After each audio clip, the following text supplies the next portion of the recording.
Hey Moto Exotica fans, welcome back. Today we're going to talk about some new rides we got in Moto Exotica. Over the past week, 34 new cars. So right now we're going to talk about some Jaguar E-Types. Behind me we picked up two 1973 Series 3 Jaguar 2+2s. The Jaguar E-Type first came out in 1961 and it was presented, I believe, at the Paris Exposition there. Obviously it came out with great acclaim, and since then it's become one of the, if not the most iconic cars in the world. The shape like no other than maybe a couple Ferraris out there. But for a mass-produced car, there was nothing like it. The Jaguar, again, E-Type, was made from 1961 through 1974. The demise of the Jaguar then came from Ralph Nader, where he got rid of knockoff wire wheels. The bumpers had to get bigger. The styling of the whole car changed from its initial concept of a true sports car to that of a larger GT car, which you'll see behind me. From 1961 through 1974, 60,000 E-Types were made. Now, back then, that was a lot of cars, but given today's, you could probably crank out 60,000 Mustangs in short of a month. So to have that total production run for over a decade, how many are left today? They were really prone to rust, and so therefore a lot of them rusted out and no longer with us. So I would dare say half of them are on the road today. So there might be 30,000 E-Types available for world consumption. So what we have is two of those today.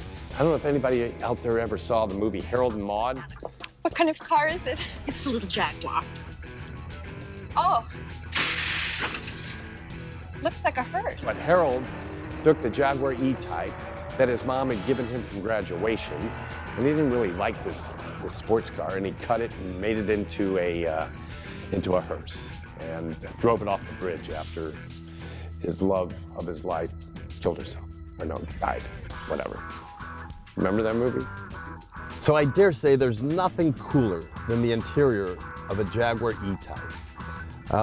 It harkens back to a day of Spitfire planes and jets with all these array of toggle switches, a nicely set of a close set of Smith gauges. Everything is purpose built. There's no frills in here. This one happens to be an automatic with air conditioning. So again, it's a Series 3 car, and it's more of a Grand Touring GT car than the earlier E-Type made. The interior is all British with Wilton wool carpets and Connolly leather hides. So it's very luxurious as well as very intense, right? When you get inside, you know that you're getting ready to drive this thing. It even had a telescopic steering wheel, right? So for different guys, short as I am, we'll bring it to you, push it back. No tilt, but that was unique to the industry back then. So this car has 4 Stromberg carburetors on it. You pull the little choke right here and start it right up. Oh, he's still my beating heart. So it's all business under the hood here. We've got these heat shield or splash shields. You have the vents above, so obviously in the rain the water would come down, so this was to dispel the water off of the heads of the motor.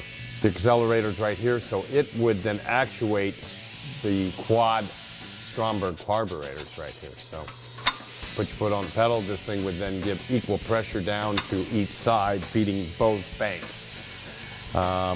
This one is also equipped with air conditioning.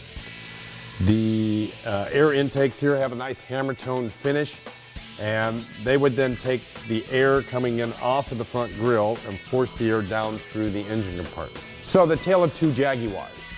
This one's finished in Raven Black, 2+2 V12. Can't go wrong whether it's finished in Raven Black or finished in opalescent blue. You simply can't go wrong with a Jaguar E-Type.